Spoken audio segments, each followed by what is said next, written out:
Le Covid Safety et l'arrêt de la Cour d'appel de Liège du 18 avril 2023, une victoire ou un mirage?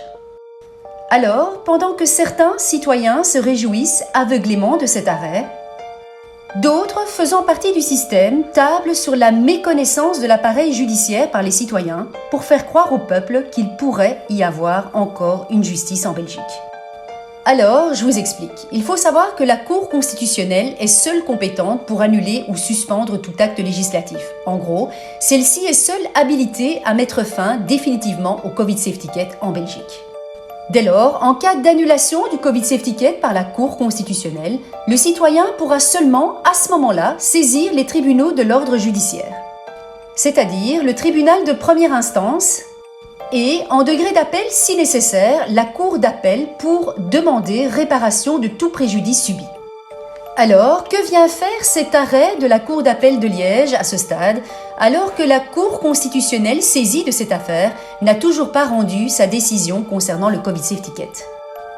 Pourquoi dès lors mettre la charrue avant les bœufs? Quelle est la portée juridique de cet arrêt et concrètement, quelle est son utilité pour le citoyen?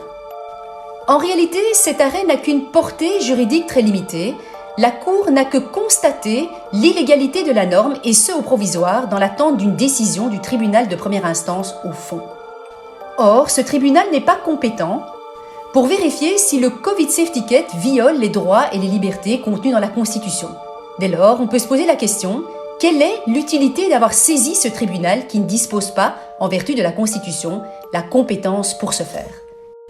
Par ailleurs, la portée juridique limitée et théorique de cet arrêt de la Cour d'appel ne peut être utilisée que par les quelques personnes qui ont saisi le tribunal de première instance et non les 11 millions de Belges. Dès lors, quelle est son utilité concrète pour le citoyen?